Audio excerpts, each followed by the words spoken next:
Hey guys, once again a warm welcome to all of you on Super Rats YouTube channel. Guys हम लोग already दो sessions कर चुके हैं right IP mat Indore 2022 के solutions के मैथ्स के दो वीडियोस ऑलरेडी आपने वॉच कर लिए होंगे राइट। और ये है थर्ड और लास्ट वीडियो मैथ सेक्शन का गाइस, एमसीक्यू सेक्शन का लास्ट वीडियो ये है, ठीक है। तो इससे पहले आपने देखा होगा एमसीक्यू के 1 to 15 क्वेश्चंस, हालांकि हमने सीरियली नहीं लिए, हमने उस वीडियो में वो क्वेश्चंस लिए थे जो आपको पिक करने चाहिए किसी भी कैंडिडेट को।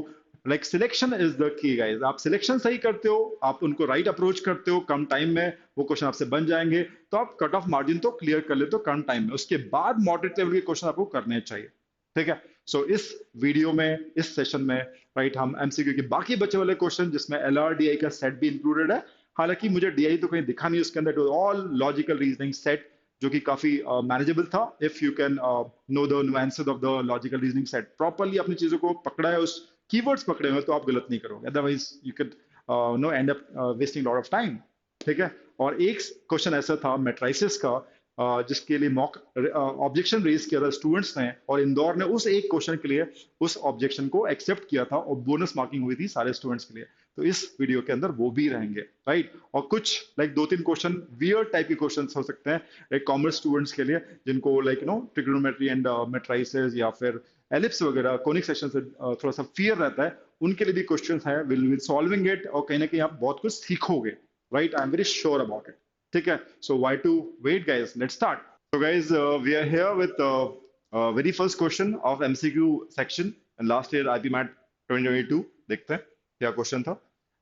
The sum of the squares of all the roots of the equation x square plus mod of x plus 4 plus mod of x minus 4 minus 35 is equal to 0 is right। ये question था और simple quadratic तो नहीं है, इसमें modulus भी लगा हुआ है, तो कहीं ना कहीं हमें एक अलग अप्रोच लेके चलनी पड़ेगी राइट। एंड उसके लिए आपको मॉड का फंडा क्लियर होना चाहिए राइट। तो मॉड के अंदर के जो एक्सप्रेशंस हैं इनको हम इक्वल टू जीरो करते हैं, इसको इक्वल टू जीरो किया तो प्लस फोर आएगा एक्स, इसको इक्वल टू फोर किया, इक्वल टू जीरो किया तो एक्स की वैल्यू माइनस फोर आएगी राइट। तो माइनस फोर और फोर क्रिटिकल पॉइंट्स कहलाते हैं right. So they will called critical points. अगर मैं एक्स एक्सिस बनाता हूँ लेट से, तो x equals to minus four को हम यहाँ प्लॉट करते हैं एक पॉइंट राइट, और x इक्वल्स टू फोर को यहाँ प्लॉट करते हैं, ठीक है, ये वाला पॉइंट। सो ये दो क्रिटिकल पॉइंट्स ने नंबर लाइन को तीन पार्ट्स में डिवाइड किया, तो तीनों की अलग अलग कंडीशन होगी जो हमें लेके चलनी पड़ेगी राइट। ऐसे ही सॉल्व किया जाता है इसको। सो पहला हम लेंगे कि अगर x की वैल्यू फोर से बड़ी है, या फोर है फोर से बड़ी है, ठीक है, इस पोर्शन के लिए हम लोग लेंगे फोर, फोर से बड़ी अगर x की वैल्यू है तो उस पोर्शन को ले रहे हो तो ऑब्वियसली माइनस फोर से भी बड़ा हुआ x, if you taking this part right.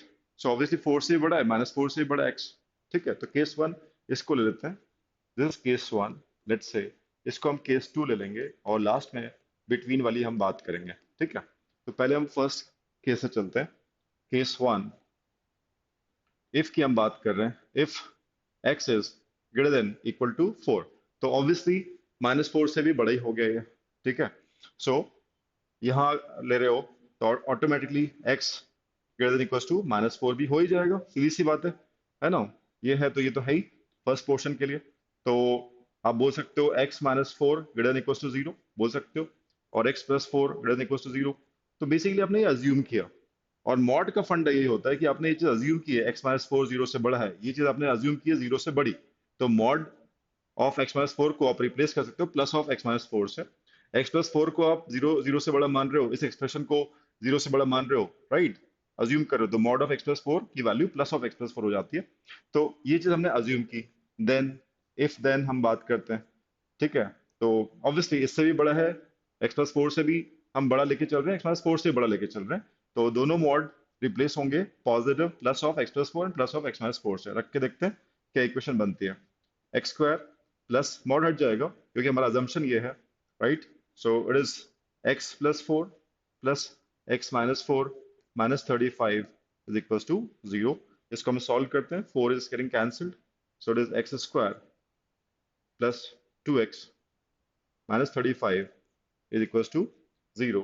And इसको जब हम तोड़ते हैं, ब्रेक करते हैं, x square plus seven x minus five x minus thirty five is equal to zero right. X common ले रहे हो, x plus seven minus five common लिया, एक्स प्लस सेवन, तो it's very obvious that x plus seven x minus five आपके factors आ जाएंगे। तो it's very clear that x equals to हम बोल सकते हैं x या तो -7 है या +5 है, ठीक है। और हमारा अजम्पशन क्या था? हमारा अजम्पशन था x अगर 4 से बड़ा है तो बाकी जो वैल्यूज आ रही है यहाँ पे दो वैल्यूज मिल रही है, बट हमारे अजम्पशन के हिसाब से, है ना, जो वैल्यू सेटिस्फाई करेगी हम वही लेंगे, ठीक है। तो -4 से बड़ा, 4 से बड़ा, बेसिकली ये 4 से बड़ा, राइट, तो 4 से बड़ा सिर्फ ये आंसर है। तो x की ये वैल्यू हम एक्सेप्ट करेंगे और ये रिजेक्ट कर देंगे। तो एक रूट तो आपका हो गया +5 for this condition if x is greater than equals to 4। दूसरा हम केस लेके चलते हैं। लेट्स टेक दूसरा केस, ये वाला जो केस है -4 से छोटा। अगर x की वैल्यू -4 से छोटी है तो ऑब्वियसली 4 से भी छोटी हुई। तो सेकंड केस की हम बात करते हैं, वहां क्या निकल के आता है।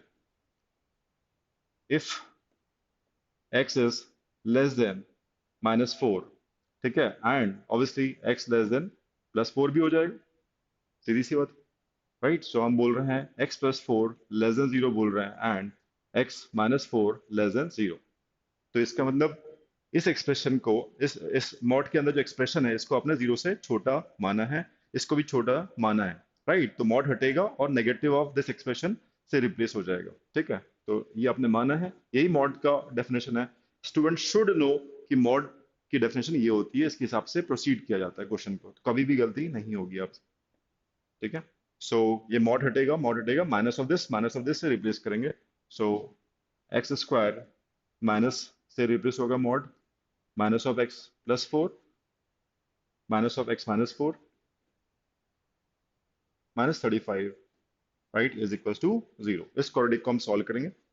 सो x square minus x, this would be -4 minus x +4 -35 is equal to 0। यहाँ पे भी आपका 4 जो है फिर से कैंसिल हो रहा है। X square -2x -35 is equal to 0। इसको अभी आप सॉल्व करते हो तो x की वैल्यू आपको आएगी -5 और 7, ठीक है। जैसे यहाँ सॉल्व किया था वैसे रूट्स आपके -5 और 7 आएंगे, बट आपने माना क्या था? ये वाले केस में माना था आपने -4 से छोटा होगा x, तब ये पूरी आपने कहानी की थी, राइट। तो -4 से छोटा, वही वाला आपको एक्सेप्ट करना पड़ेगा रूट जो -4 से छोटा है, ठीक है। तो -4 से छोटा किसको लोगे? ये -4 से छोटा है, तो इसको आप रिजेक्ट करोगे, इसको एक्सेप्ट कर लोगे। तो अभी तक हमने केस 1 सॉल्व किया, 4 से बड़ी वाली चीज, और -4 से छोटी वाली चीज हमने सॉल्व की, and we got two roots of x of this quadratic equation. We got two roots, right. एक -5 आया, एक 5 आया। अभी सिर्फ एक ही केस बचा हुआ है कि x की वैल्यू जब -4 4 के बीच में है, तब हम क्या करेंगे, ठीक है। So we can take this out. यहाँ पे हम लोग लिख सकते हैं, तो यहाँ पे केस 3 जो स्पेस है मैं वहीं पे लिखता हूँ। सो केस नंबर 3, यहाँ पे हम मान रहे हैं if x is less than 4 मान रहे हैं, and x is greater than equals to -4, -4 से बड़ा और 4 से छोटा, ये हम मान रहे हैं, ठीक है। तो in that case x -4 less than 0 बोल रहे हो आप, and x +4 greater than equals to 0 बोल रहे हो। तो ये जो अंदर का एक्सप्रेशन है, इससे बोला आपने, ये अगर पॉजिटिव है, 0 से बड़ा है, तो ये मॉड हटके ये पॉजिटिव आएगा। एंड x -4, ये एक्सप्रेशन आपने लेस देन 0 बोला है, तो मॉड हटके माइनस ऑफ दिस आएगा, तो ये एक फर्क आएगा। तो हम लोग इसमें सब्स्टिट्यूट करते हैं, ठीक है। तो दिस इज 0 से बड़ा मान रहे हो, ये पॉजिटिव आ जाएगा। So x square plus of x +4, and ये आपने माना है लेस देन 0 माना हुआ है, तो ये हो जाएगा -x -4 -35 इज इक्वल टू 0। इसको अगर अपन सॉल्व भी करते हैं तो रूट्स क्या आ रहे हैं, उस रेंज में आना चाहिए, जो भी x आएंगे, राइट, वो इस रेंज के अंदर आने चाहिए, नहीं आएंगे तो एक्सेप्ट नहीं कर सकते, देखते हैं। So it is x square plus x +4 -x +4, right, -35 is equal to 0। तो यहाँ पे x कैंसिल हो रहा है, 4 + 4 8 हो रहा है, और -35, सो 35 5 27 नेगेटिव में आ जाएगा। सो आप ये बोल सकते हो, और 27 नेगेटिव में आएगा, उधर जाके 27 ऐसा हो जाएगा। तो यहाँ पे सोल्यूशन जो निकल के आ रहा है वो हो जाएगा x equals two plus minus √27, है ना। तो एक आ रहा है पॉजिटिव √27 और एक आ रहा है माइनस √27, और दोनों ही वैल्यू क्या है? इसको अगर अपन अलग भी करें, इसको अगर ऐसे लिखें, +√27 और -√27, तो ये आपका √25 हमें पता है 5 होता है, √27 5 से बड़ा होगा, तो ये वैल्यू 5 से बड़ी आ रही है, और ये वैल्यू -5 पॉइंट समथिंग आएगी, मतलब -5 से और छोटी है ये। तो दोनों ही जो रूट्स आ रहे हैं इस x की वैल्यू -4 के बीच में अज्यूम करने से x की जो भी रूट्स आ रहे हैं वो सेटिस्फाई नहीं कर रहे हैं हमारे अजम्पशन को, क्योंकि हमने स्टार्ट जैसे किया था ये अजम्पशन से किया था कि भाई x की वैल्यू -4 के बीच में होनी चाहिए, और जो आ रही है -5 से छोटी या 5 से बड़ी आ रही है, राइट। सो ये जो काउंटिंग के लिए तो हमारे पास दो रूट्स हैं, right, but we don't have, will not count them because it is ruling out the assumption that we have done initially. Clear? तो ये दोनों ही रूट्स आपके कैंसिल हो जाएंगे, we can not accept them, right, because of the condition assumption that you've taken. So ultimately तीनों case को जब आप सॉल्व कर रहे हो तो आपके पास दो ही x की वैल्यूज आ पा रही हैं, that is x equals to 5 and x equals to -5 in first two cases, right. So आपके दो ही रूट्स हैं, +5 और -5। पूछा क्या है? Sum of squares of the roots, तो -5 का स्क्वायर 25, 5 का स्क्वायर 25, ऐड करोगे you will get 50, right. So यही पूछा है उसने, 5 का स्क्वायर, फर्स्ट रूट का स्क्वायर, सेकंड रूट का स्क्वायर, जोड़ लो, सम पूछा है, that is 50, that would be the answer. I hope it is clear. Okay guys, moving on to question number 2, right. आप लोग बिलीव करो, ये क्वेश्चन आपको जो दिख रहा है, right, set set relation functions का, हालांकि प्रोबेबिलिटी भी वर्ड लिखा हुआ है, प्रोबेबिलिटी पूछी गई है, but hardly to do with probability, basically set relation function का क्वेश्चन है। Believe me, question basically formula based है। If you know how to count number of relations and functions, the thing is done. 15 second 20 second बहुत हो गया if you know the theory part. तो last year 2022 में ये बड़ा एक अनोखी बात हुई थी कि भाई सेट थ्योरी से क्वेश्चन थे बट थ्योरेटिकल पार्ट ज्यादा था। If just you know the formulas and you will be able to crack this question very easily. इस क्वेश्चन को देखते हैं, समझते हैं। I will give the formulas also and it will help you to build the concept as well, right. So it says let a is equal to 1 2 3, right. इसमें तीन elements हैं, it should be A curly bracket. एक set है जिसमें elements हैं 1 2 3, तीन elements हैं। B set है, उसमें दो ही एलिमेंट है, A B.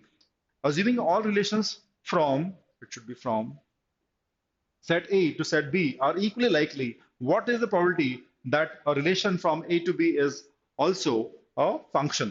So students should know कि वही what is the difference between function and relation. पता होना चाहिए relations क्या होते हैं, functions क्या होते हैं। Functions are always no relations, but all relations may not be functions. So ये बोल सकते हैं number of functions जो होंगे हमेशा एक subset होंगे number of relations के। और number of relation, number of all possible functions का फॉर्मूला होता है, राइट, जिसको आपको पता होता तो आप इसको बहुत जल्दी से क्रैक कर लेते हैं। मैं एक्सप्लेन करता हूँ, फॉर्मुलेस भी आपसे शेयर करता हूँ ताकि आगे ऐसी दिक्कत ना आए। अगर आपको इश्यू आ रहा है समझिएगा प्लीज, राइट। सेट ए है, मान लीजिए इस क्वेश्चन को तो हम कर लेंगे, फंडा हम दे रहे हैं आपको, राइट। मान लीजिए इसमें 1 2 3 ऐसे m एलिमेंट्स हैं, देयर आर m एलिमेंट्स मान लेते हैं, ठीक है, सेट ए में। और सेट बी में a b c ऐसे n एलिमेंट्स हैं, ओके ओके। और आपसे पूछता है भाई ए और बी दो सेट्स हैं, इसके नंबर ऑफ रिलेशंस बताइए, नंबर ऑफ रिलेशंस कितने होंगे, ठीक है,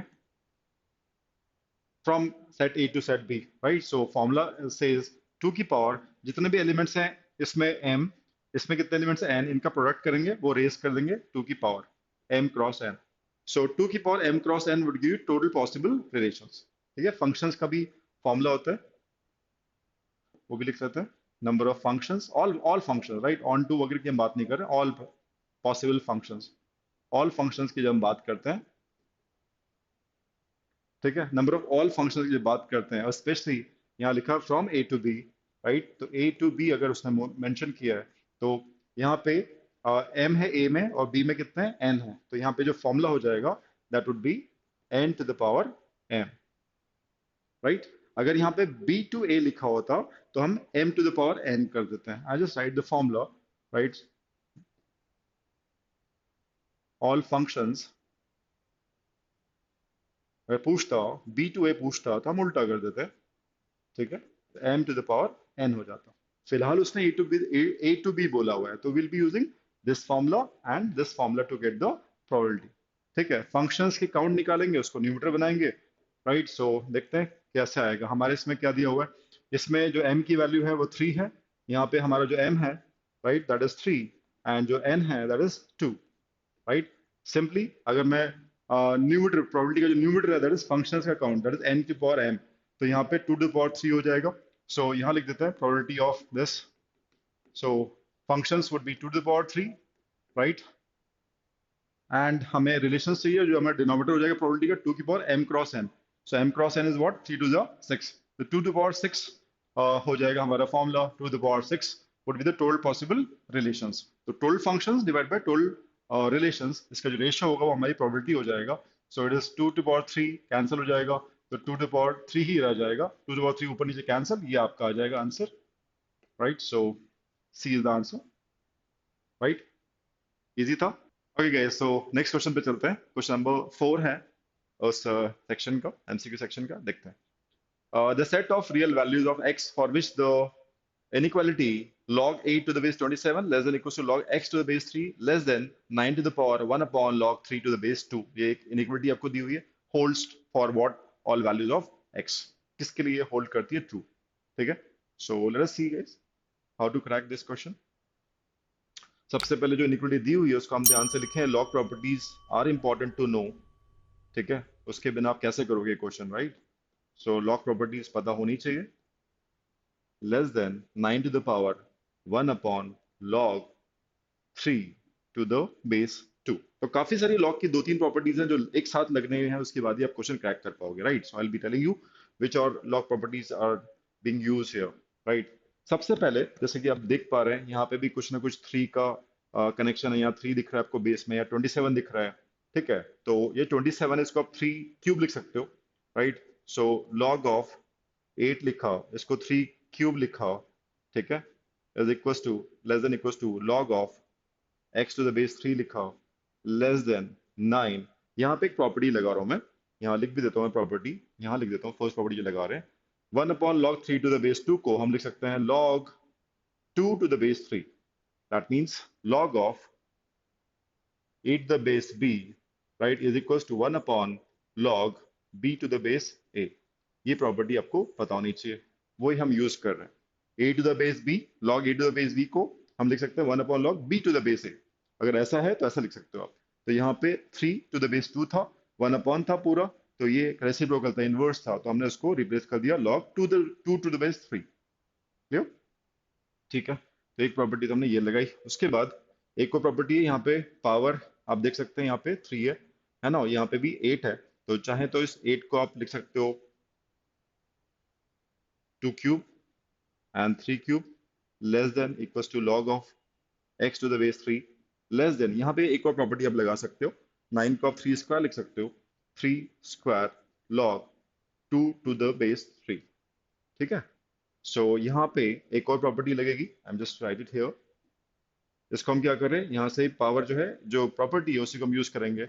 log a to the power m, ये नंबर है, और जो बेस है वो b to the power n है। लेट्स से बेस भी एक्सपोनेंट फॉर्म में और नंबर भी एक्सपोनेंट फॉर्म में, तो रूल बोलता है m और n, m पावर जो एक्सपोनेंट से बाहर रेशियो में आ जाता है, m upon n log a to the base b हो जाता है।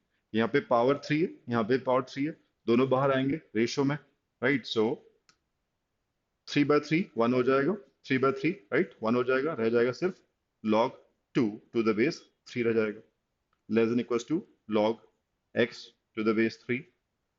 यहाँ पे भी एक प्रॉपर्टी है, इस 2 को आप इस 2 के ऊपर भेज सकते हैं, right, using again the property.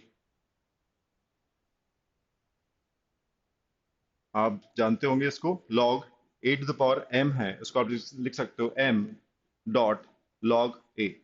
ऐसा m डॉट log a है तो m can go raise to the power a कर सकते हो। तो ये भी प्रॉपर्टी आपको पता होनी चाहिए। तो ऐसा है तो ऐसा कर सकते हो, ऐसा है तो ऐसा कर सकते हो। तो हम इस 2 को इधर भेज रहे हैं, 2 स्क्वायर हो जाएगा, ठीक है। सो यहाँ पे आ रहा है आपका 3 log 4 to the base 3। Clear, दो तीन प्रॉपर्टीज एक साथ लग रही है इस इनइक्वालिटी में। देखते हैं, तो हम बहुत कुछ तो आ गए यहाँ पे। ये 3 ठीक है, बेस 3, यहाँ बेस 3 है, बट ये कुछ अलग टाइप से जा रहा है। अगेन प्रॉपर्टी यहाँ पे लगेगी, हम यहाँ पे सॉल्व करते हैं इसको, ठीक है। तो यहाँ पे 3 to the power log 4 to the base 3 है, इसकी जो वैल्यू होती है इस पूरे एक्सप्रेशन की वो 4 के बराबर होगी। अगेन यूजिंग द प्रॉपर्टी, मैं यहाँ लिख रहा हूँ इसको, देखिएगा यहाँ पे इस चीज को हम चेंज करना चाह रहे हैं। a to the power log of x to the base a है फॉर एग्जाम्पल, इसकी वैल्यू x के इक्वल होती है, ठीक है ना। a to the power log x to the base a. ये बेस ए है, ये भी यहाँ पे ए है, तो इसका पूरा वैल्यू एक्स के इक्वल होता है। तो आप देख सकते हैं 3 लॉग 4 टू द बेस 3 है, 3 एंड 3, तो ये पूरा वैल्यू 4 हो जाएगा। तो इसको आप लिख सकते हो log 2 to the base 3, right, less than equal to log x to the base 3 and less than simply 4 लिख सकते हो आप, right, simply इसको 4 लिख सकते हो। क्लियर?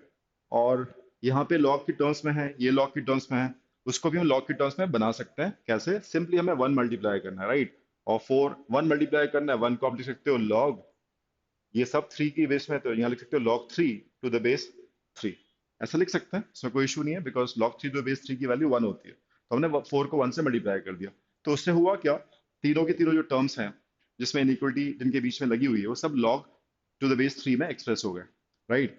और सभी log base to the base 3 और इनइक्वलिटी है, और इस 4 को चाहो तो ऊपर आप रेज कर सकते हो,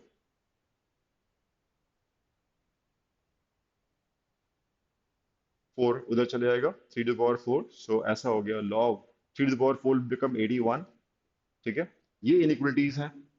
तो obviously log of the numbers having this inequality, तो नंबर्स की जो है, जो जिनका log लिया जा रहा है उनके अंदर भी सेम इनइक्वलिटी होगी। ये इनइक्वलिटी देखकर आप बोल सकते हो, right, 2 less than equals to x and less than equals to 81।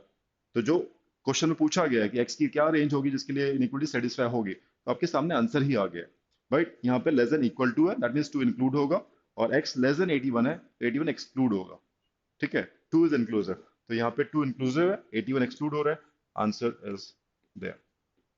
तो देख सकते हैं 1 2 3 4 प्रॉपर्टीज एक ही साथ एक ही क्वेश्चन में लॉग की अप्लाई हो गई है, right. So if you are good at log applying this properties, तो टाइम जरूर लगेगा, थोड़ा सा प्रैक्टिस अगर आपकी अच्छी है, शायद 2 minute, right. This way it could have been correct. Guys, question number 7, ये वो क्वेश्चन था लास्ट ईयर आईपीमेट इंदौर में, जो अकेला क्वेश्चन था जिसका ऑब्जेक्शन रेज किया था स्टूडेंट्स ने, और आई एम इंदौर ने उसको ऑब्जेक्शन को एक्सेप्ट किया था कि हमारी फॉल्ट है, फ्लॉ है, राइट। और जिन भी बच्चों ने अटेम्प्ट किया था, राइट, इस क्वेश्चन को, तो उन सबको बोनस मार्क्स मिले थे, right. So this was the actual question that was presented in the paper IPMAT Indore, right. इसमें एरर थी एंड स्टूडेंट्स फाइंड लाइक इसमें से कोई भी ऑप्शन को मैच नहीं कर रहा था। अगर हम इसके हिसाब से चलते हैं, so probably the student must have marked none of these, right, but they accepted the flaw and they said the question should have been, right. उन्होंने जो आंसर दिया था that was B, correct answer उन्होंने B दिया हुआ था, right. और इसके लिए आंसर अगर बी लाना है तो question should have been, right, question ऐसा होना चाहिए था, अगर ए ऐसा है, राइट, 1 0 0, और यहाँ पे हाफ की जगह आना था 1 0 1 1। अगर ऐसा क्वेश्चन होता तो ये आंसर बी आ जाता, राइट। सो उन्होंने ये दिया था, इससे कोई भी आंसर मैच नहीं कर रहा था, students like marked none of these. Okay, so यहाँ पे इस क्वेश्चन को अगर हम ये लेके चलते हैं, तो ये आंसर कैसे आएगा, let us find it out. ऐसा क्वेश्चन, इस टाइप के question, similar question, easy question है ये, बेहद इजी क्वेश्चन है मैट्रिसेस का, एंड शॉर्ट आंसर में भी आपने देखा होगा इस टाइप का क्वेश्चन था। ठीक है, सो ए अगर मैट्रिक्स आपको दिया है 2 by 2 का, और हमें ए की पावर 2022 निकालनी है, तो आपको पैटर्न बेस्ड ही इसको समझना पड़ेगा कि यार ए स्क्वायर की वैल्यू क्या आ रही है, ए 3 की वैल्यू कितनी आ रही है, ए पावर 4 की वैल्यू क्या आ रही है, पैटर्न आपको दिख जाएगा कि ए पावर 2022 क्या वैल्यू देने वाला है, क्या मैट्रिक्स आएगा। सो हम ए स्क्वायर निकालते हैं and let's find it out क्या आएगा। ए इंटू ए करोगे, right, so it is 1 0 0 1 0 1 1 multiplied by matrice, same matrice. Okay, so you know how to multiply. ठीक है, first row elements would be multiplied corresponding to the first column elements. Okay, 1 1s are 1 plus 0 into this would be 0. ठीक है, फिर ये हो गया, इसको आप करोगे तो 0 ही आना है यहाँ पे, राइट। अगला सेकंड, ये इसको अगर फिल करना है तो सेकंड रो के एलिमेंट्स को फर्स्ट कॉलम के एलिमेंट करस्पॉन्डिंग एलिमेंट से मल्टीप्लाई करेंगे, this into this plus this into this, तो ये आपका 1 0 1 1 ही आएगा, ये तो 0 ही हो जाएगा। तो 1 0 1 1 plus 0 is this only, and then second row and second column, तो ये तो 0 है, तो यहाँ 0 आना ही है। तो आप देख पा रहे हैं कि यार वापस ए स्क्वायर जो है वापस ए के इक्वल आ गया। Can you see that?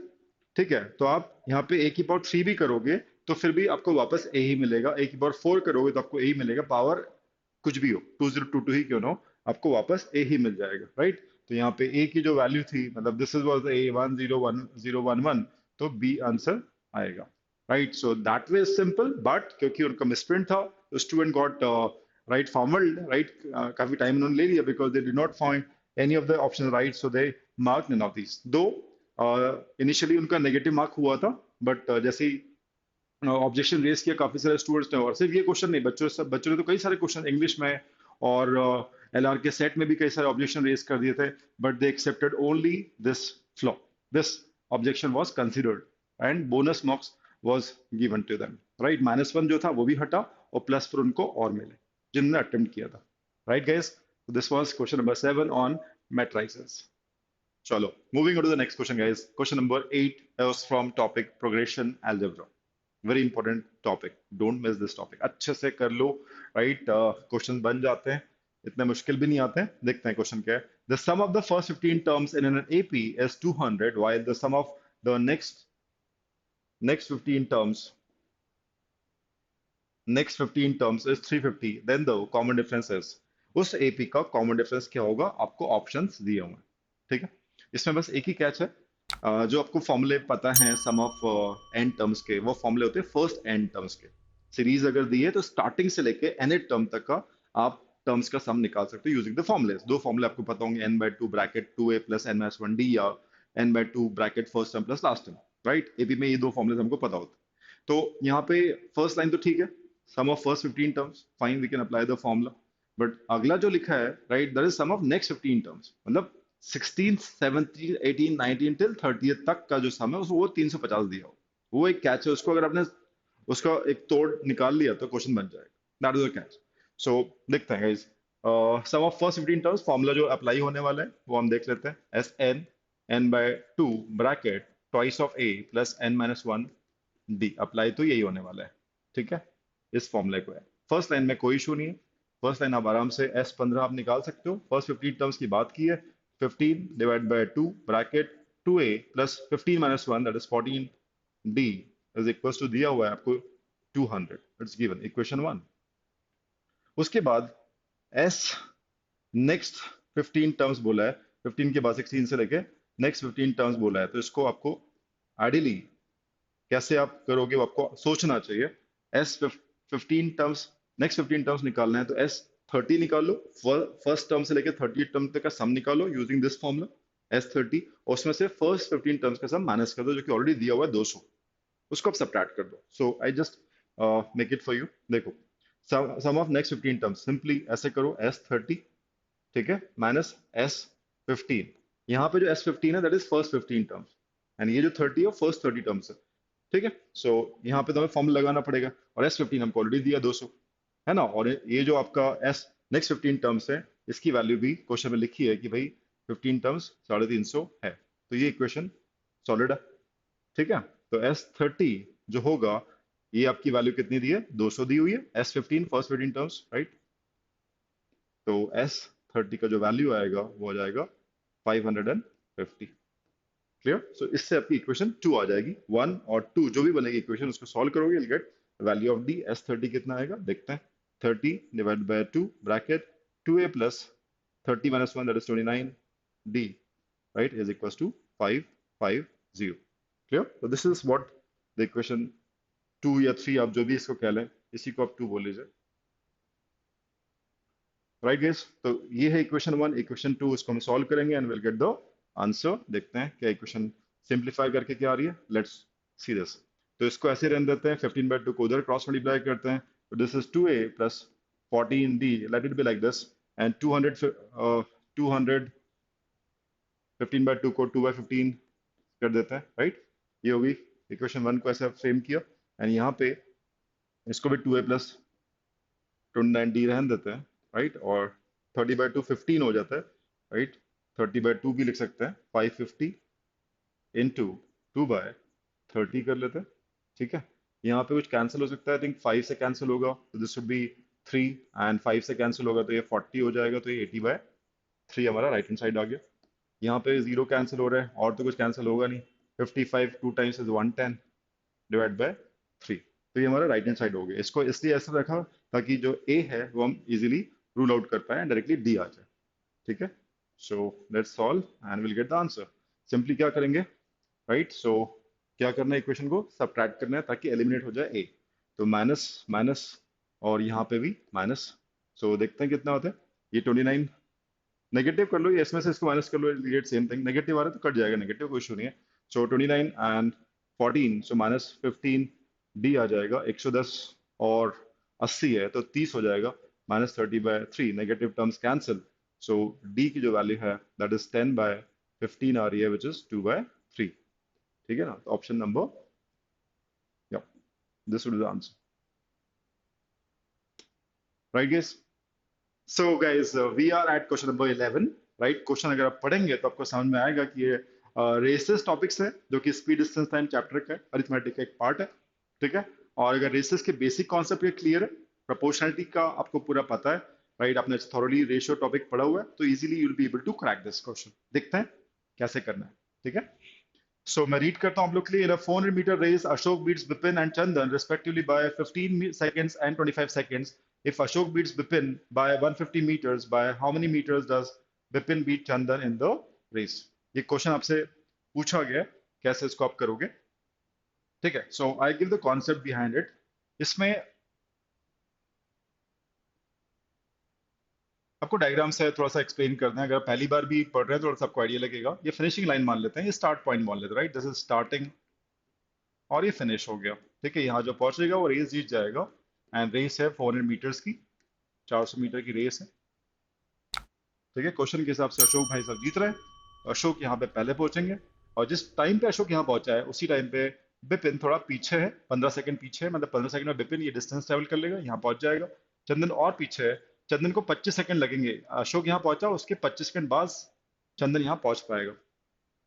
ये इन्फॉर्मेशन फर्स्ट लाइन में दी हुई है। दूसरी लाइन जब पढ़ते तो लिखे Ashok beats Bipin by 150 metres.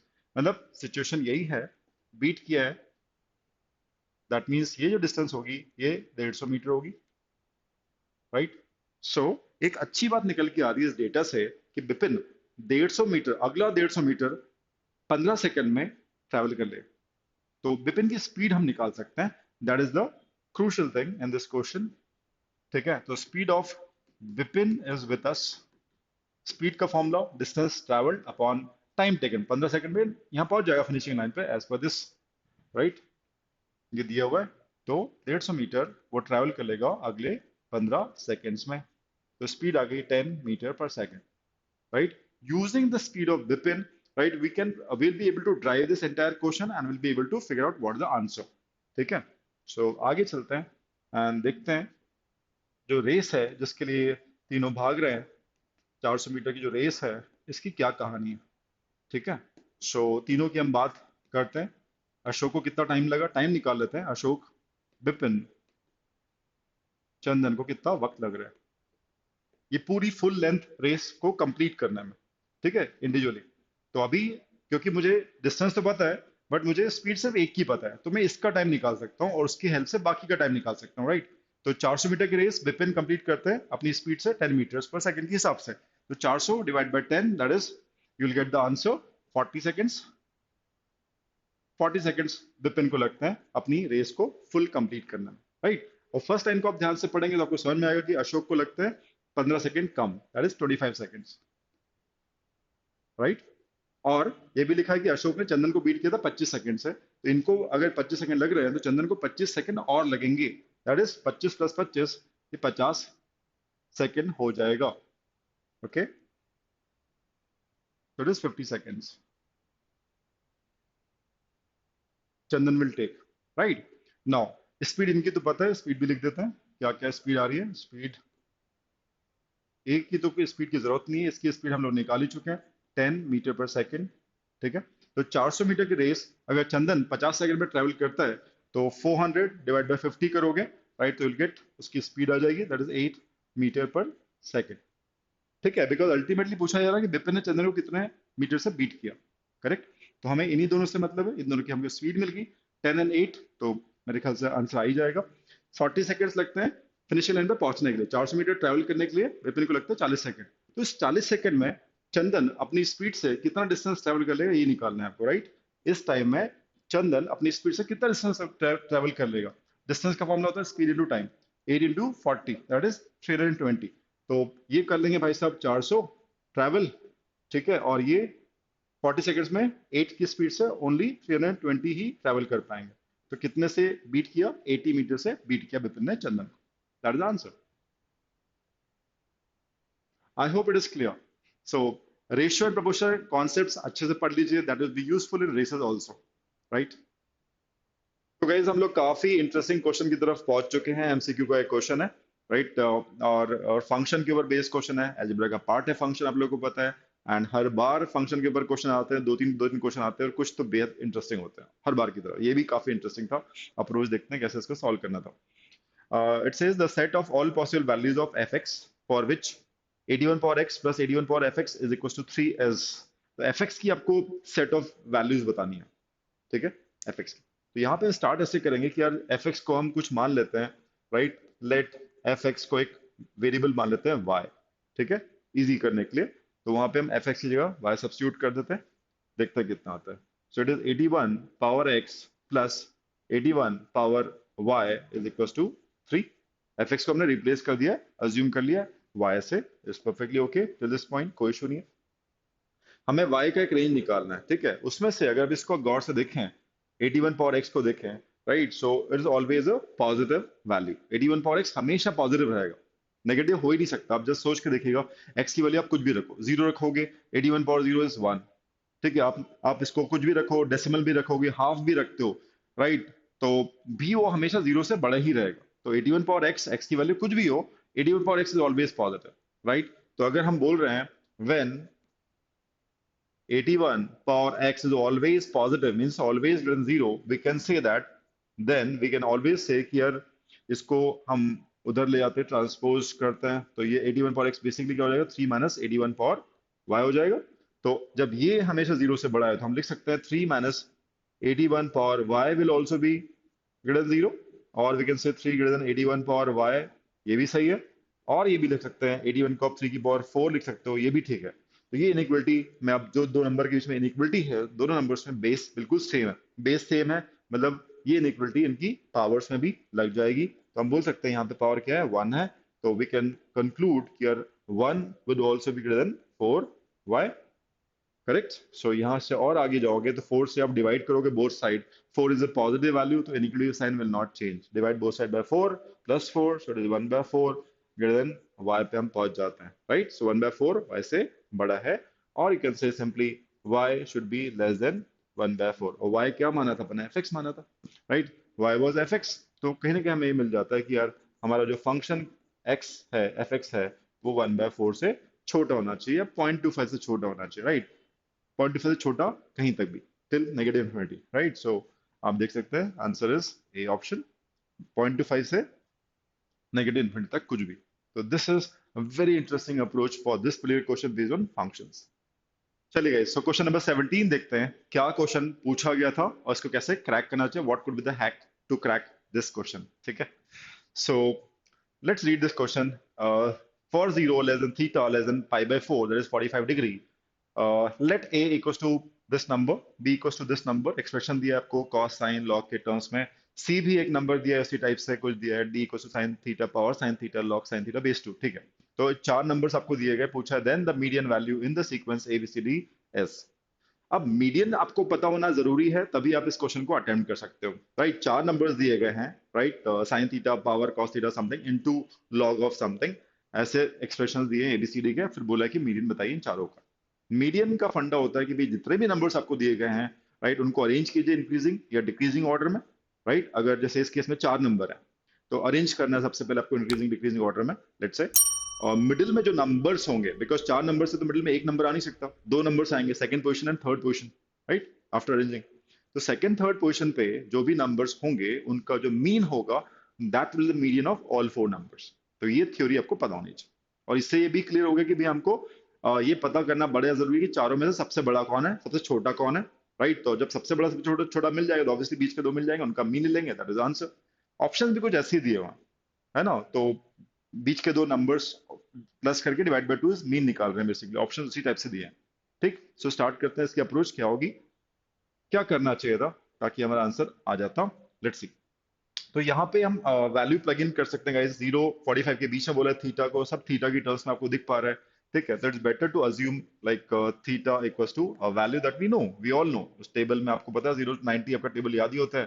तो 30 डिग्री है ऐसा जो 0 45 के बीच में होता है, उसकी वैल्यूज भी हमको पता है। तो it's better to take that particular value of theta. Plug in करते हैं, एबीसीडी हमें मिलेगा। और सब जगह आपको साइन थीटा कॉस थीटा ही दिख रहा है, तो उनकी वैल्यूज हम पहले से निकाल के रखना ज्यादा बेटर रहेगा। साइन 30 डिग्री होता है हाफ, हाफ लिखिए, 0.5 लिखिए, एक ही बात है। और कॉस 30 होता है √3/2। आप ऐसा भी लिख सकते हैं, या फिर √3 की वैल्यू होती है 1.732, उसको आप डिवाइड करेंगे तो 0.86 आ जाएगा। ठीक है, तो आप ये √3/2 यूज करें, 0.86 यूज करें, same thing in place of cos 30। Values देखते हैं, सब्स्टिट्यूट करते हैं। ए क्या आ रहा है आपको?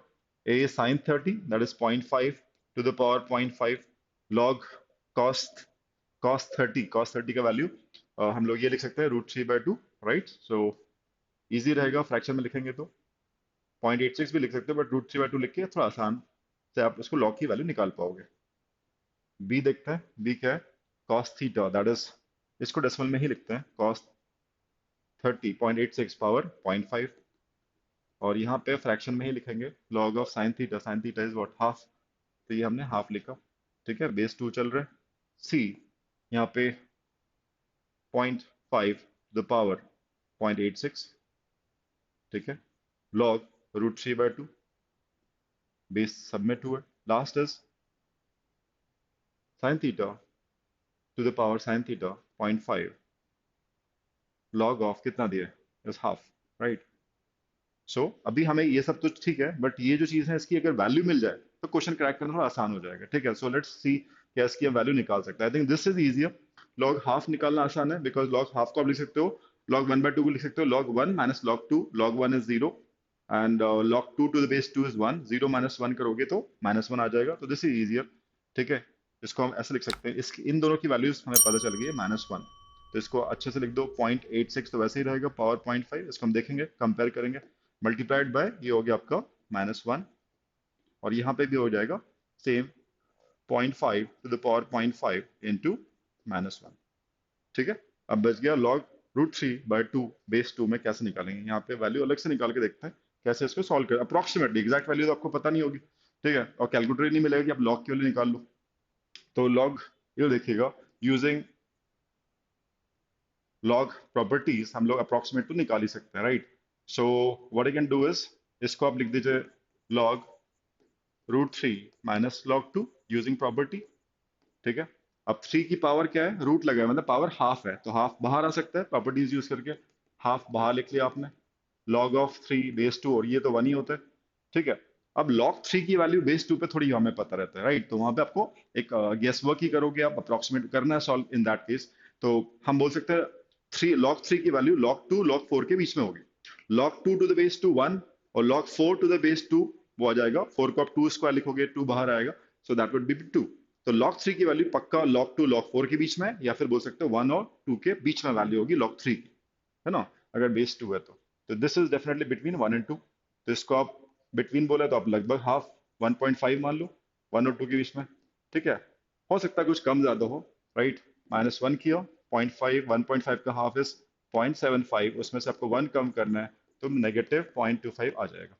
ठीक है, तो यहाँ पे log हाफ की वैल्यू -1 लिखी, यहाँ पे log √3/2 अप्रोक्सीमेटली, एग्जैक्टली इक्वल तो नहीं बोल सकते, अप्रोक्सीमेटली -0.25 आएगा।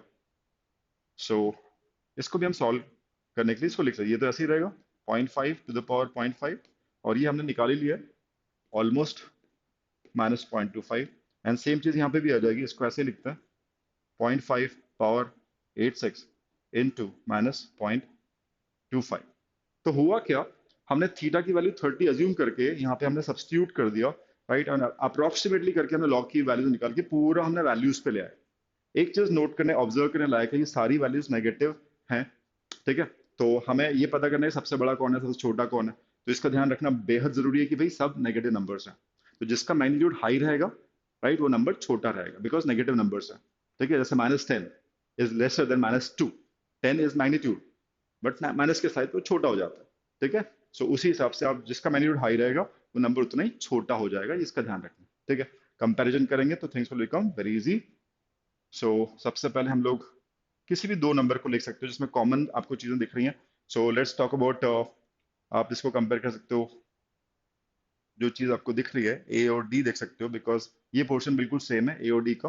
ठीक है, और यहाँ पे 0.25 छोटा है और 1 बड़ा है, तो इसका मैग्नीट्यूड क्या हो जाएगा, हाई हो जाएगा। जिसका magnitude high with negative sign, this would be lesser. So A is greater than D बोल सकते हैं, बिकॉज छोटा हो गया ए से, तो हम लोग बोल सकते हैं ए इज ग्रेटर देन डी। एक इनइक्वालिटी हमको ए डी की मिल गई, right. So this is same, और ये डिसाइड करेगा -0.25 -1 डिसाइड करेगा भाई छोटा कौन सा होगा। ठीक है, तो ए और डी इज डन हो गया। अब सी और बी को भी पिक्चर में लाना है। So let's talk about a and c देख लेते हैं। ए एंड सी देखने का पर्पस है कि भाई ये चीज बिल्कुल सेम हो गया, -0.25 दोनों में कॉमन है, तो अल्टीमेटली ये चीज डिसाइड करेगा 0.5 की पावर 0.5, 0.5 की पावर 0.86 विल डिसाइड कि भाई क्या चीज बड़ी होगी क्या चीज छोटी होगी। ठीक है, तो यहाँ पे हम देख रहे हैं कि भाई 0.5 की पावर 0.5, 0.5 की पावर 0.86 है, and to find it out which would be lesser, right. So आप इसको कैसे कर सकते हो, यहाँ पे जो बेस है guys, that is decimal base. ठीक है, डेसिमल बेस है, और जो पावर आपको डेसिमल में पावर दिख रही है, राइट, डेसिमल बेस होने के कारण the inequality will just completely reverse. Otherwise क्या होता है कि वो इंटीजर नंबर्स हैं, उसकी एक पावर 0.5 और एक की 0.86 है, तो फिर जिसकी पावर हाई रहेगी उसकी वैल्यू भी ज्यादा आएगी। बट अगर बेस खुद 0 1 के बीच में है तो इनइक्वालिटी बिल्कुल चेंज हो जाती है। ठीक है, जो पावर ज्यादा है वो वैल्यू कम हो जाती है।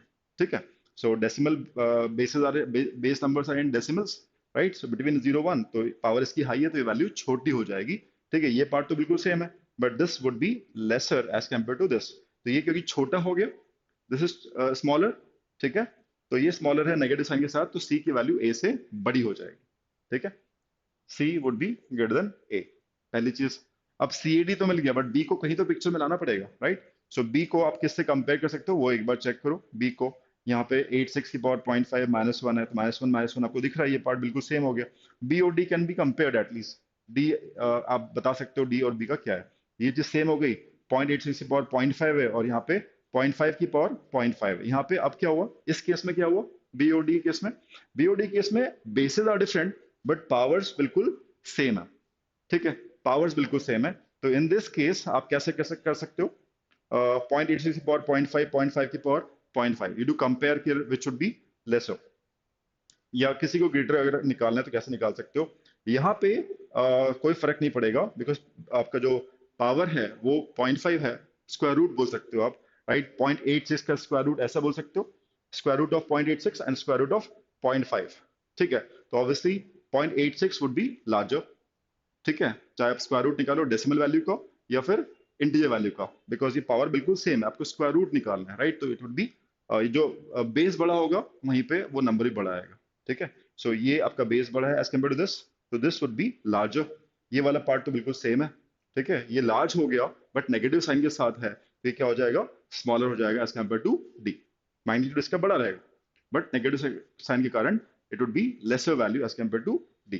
तो आप बोलोगे बी छोटा है एज कम्पेयर टू डी, या फिर डी बड़ा है एज कम्पेयर टू बी। ठीक है, सो इस हिसाब से डिक्रीजिंग ऑर्डर आपने बनाया एंड ए एंड डी बीच में आ रहे हैं, तो ए और डी का जो मीन होगा वो आपका आंसर हो जाएगा, median of all four numbers. Answer would be B Bombay. I hope this helps guys. इस क्वेश्चन में भी काफी कुछ हलचल मचाई थी, राइट। लास्ट ईयर स्टूडेंट्स ने कहा था कि सर एक क्वेश्चन आ गया था एलिप्स हाइपरबोला के ऊपर, राइट। सो कोनिक सेक्शन एज सच कभी पूछा नहीं गया है इंदौर में, बट इंदौर को एक डॉज देने की हमेशा एक एक उसको मजा आता है। एक ऐसा बिल्कुल सरप्राइज टॉपिक या क्वेश्चन वो हमेशा डालता है, राइट। स्टूडेंट को लगता है कि भाई अब तो बस यही पूरा चैप्टर करेंगे, and actually vast chapter, conic section अपने आप में एक बहुत बड़ा चैप्टर है, राइट। और जो क्वेश्चन पूछा गया था, राइट, ट्रिकी है, आई एक्सेप्ट, राइट, बट जो फंडामेंटल क्वेश्चंस पूछे गए ना, it's a fundamental question that is asked. Foci के ऊपर क्वेश्चन है, राइट। फोसाई कहाँ पे लाई करेगा, एक्स एक्सिस वाई एक्सिस, तो इसके लिए फंडामेंटल रिक्वायर्ड, बहुत डीप नॉलेज रिक्वायर्ड नहीं है, राइट। बट यस, इस क्वेश्चन को हम लोग इजी कैटेगरी में तो नहीं रख सकते, मॉडरेटली या टफ हम बोलेंगे। रीजन बीइंग एक्स स्क्वायर के नीचे जो एक्सप्रेशन है वो ट्रिग्नोमेट्रिक इक्वेशन आ गया, right. So it's a mix of two concepts, right. आपको कॉनिक सेक्शन पता होना चाहिए, आपको ग्राफ पता होना चाहिए ट्रिग्नोमेट्री के, तब ये क्रैक कर पाओगे। ठीक है। So let us try to figure it out कि यार कैसे इस क्वेश्चन को करना चाहिए था एंड कैसे इसको आंसर डिटरमाइन कर सकते थे। ठीक है, सो समझते हैं, स्टार्ट करते हैं क्वेश्चन को। The curve represented by the equation, ये इक्वेशन दी है x square divide by this plus y square divide by this equals to 1। आपके पास ABCD ऑप्शंस हैं। ये कर्व किसको रिप्रेजेंट कर रहा है? A hyperbola with the foci on the x axis, ellipse with the foci on y axis, x axis, ellipse with the foci on y axis, hyperbola with the foci on y axis. हमको यही बताना है कि जो ये जो curve है, equation है कर्व की, ये किसको रिप्रेजेंट करे, एलिप्स को या हाइपरबोला। अगर एलिप्स को कर रहा है तो उसका जो फोसा है कहाँ पे लाई करेगा, एक्स एक्सिस या वाई एक्सिस। हाइपरबोला है तो उसका जो फोसा है वो कहाँ पे लाई करेगा। ठीक है, सो फंडामेंटल तो चाहिए आपको। सो इसको समझते हैं थोड़ा सा and it will be easy for you in that case. So let's understand. देखो, एलिप्स को पहले समझ लो। एलिप्स की जो स्टैंडर्ड इक्वेशन होती है, right, it is like this x square divide by a square plus y square divide by b square equal to 1। तो जो आपको इक्वेशन दी गई है कुछ ना कुछ इसी फॉर्म में है। ठीक है, बट इसमें भी दो केस होते हैं, डायग्राम दो बन सकते हैं। केस वन, अगर जो ए है, ए स्क्वायर में जो ए है, राइट, अगर if a is greater than b, ठीक है, ए की वैल्यू अगर बी से बड़ी है, इन दैट केस एलिप्स जो बनेगा, एलिप्स कैसे बनता है? एलिप्स, ये आपका वाई एक्सिस, ये आपका एक्स एक्सिस, ये आपका ओरिजिन। ठीक है, एलिप्स कुछ बनेगा ऐसा, एलिप्स बनता है ऐसा। ठीक है, कुछ ओवल शेप में रहता है ऐसा, ऐसा। This is ellipse, right. So इसमें ये जो डिस्टेंस होती है, एक्स एक्सिस, एक्स स्क्वायर के नीचे ए स्क्वायर है, राइट। सो ये जो डिस्टेंस होती है, दिस इज ए, यहां से लेके यहाँ तक, ये वर्टेक्स कहलाता है, एलिप्स के वर्टेक्स होते हैं। ठीक है, दिस वुड आल्सो कॉल्ड, ये भी ए होता है। ठीक है, तो यहां से लेके यहां तक दो वर्टाइसिस के बीच में जो डिस्टेंस होती है इसको बोलते हैं मेजर एक्सिस। उसकी लेंथ कितनी होगी? मेजर एक्सिस की लेंथ होगी ट्वाइस ऑफ ए। ठीक है, राइट। अगर ए बड़ा है बी से तो ये मेजर हो जाएगा, right, and this would B minor, ये आपका माइनर हो जाएगा, दिस वुड बी माइनर। यहाँ पे जो होगी distance, this would B minor axis, जिसकी लेंथ 2b हो जाएगी। ठीक है, दूसरा केस लेते हैं।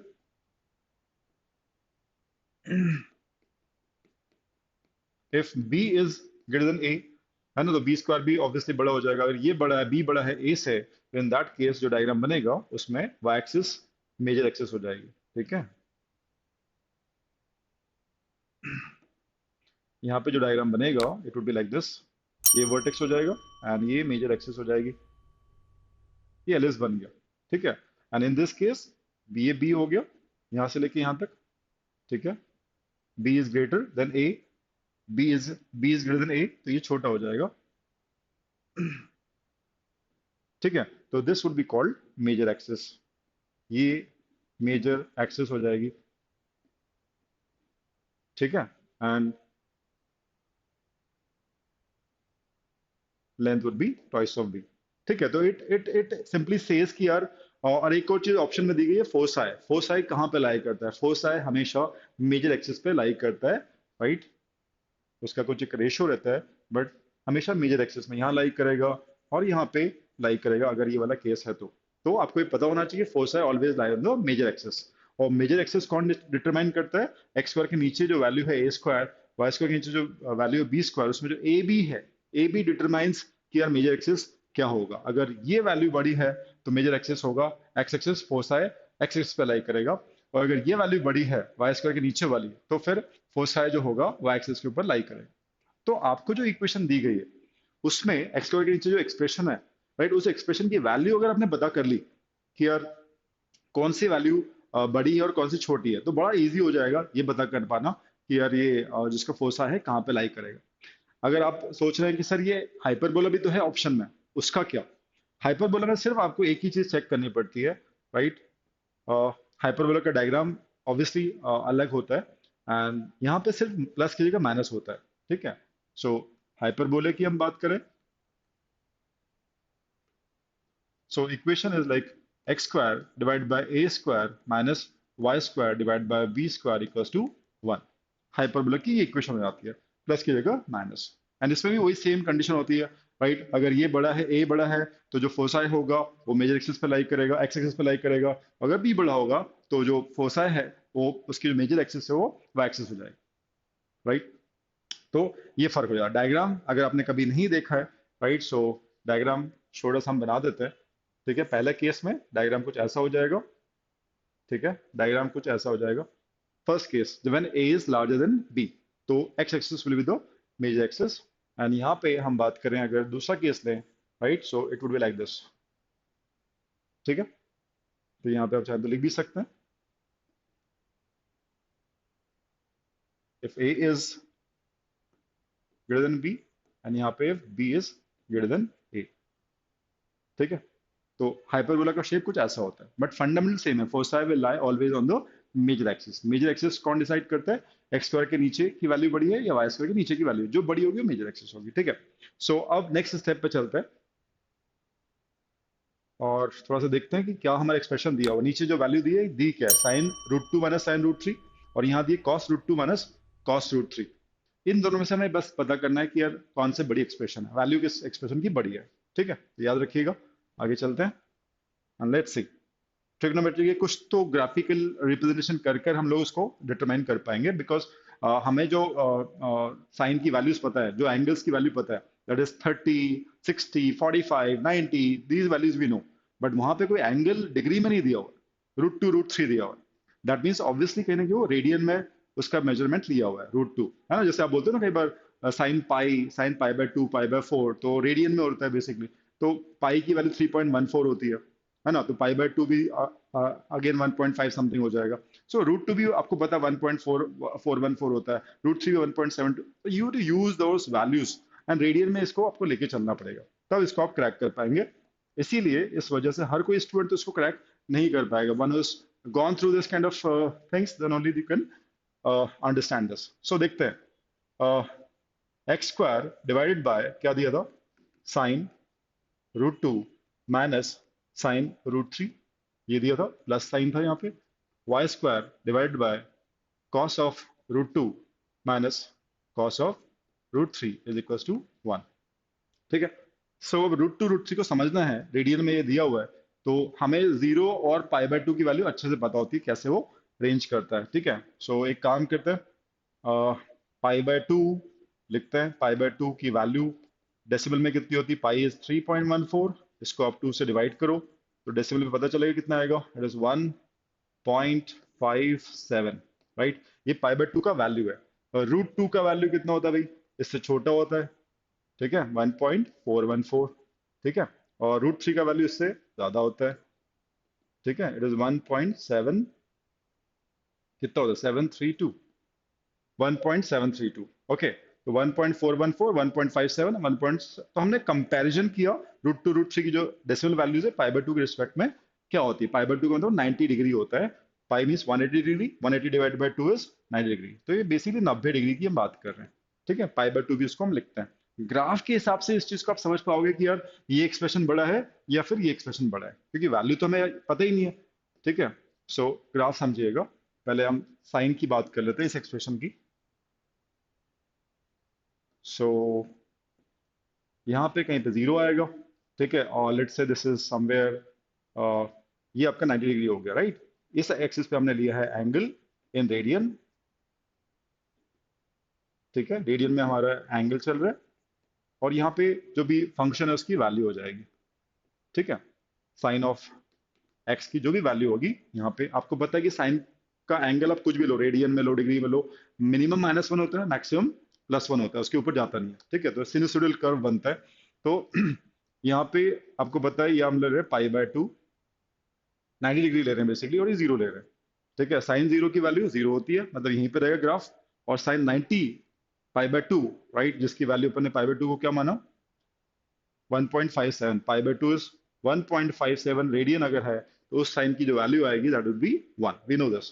तो लेट्स से यहाँ पे कहीं 1 है, राइट। सो ठीक है, यहाँ पे आपको 1 मिल जाएगा। तो आपका ये सिनुसोइडल कर्व कुछ ऐसा जाएगा, पीक पे रहेगा यहाँ पे। ठीक है, उसके बाद नीचे जाएगा। क्लियर? अब जैसे सिनुसोइडल कर्व आपको पता है कि पाई पे जाके वो, ठीक है, कुछ ऐसा जाएगा। ठीक है, पाई पे कुछ ऐसा होगा, sine sine wave, sine curve, जैसे भी आप बोलते हैं। ठीक है, हमारे तो हमको बेसिकली पाई बाय टू का रेफरेंस चाहिए था, वो रेफरेंस से हम रूट टू और रूट थ्री पे साइन की वैल्यू निकाल सकते हैं और जज कर सकते हैं। देखते हैं।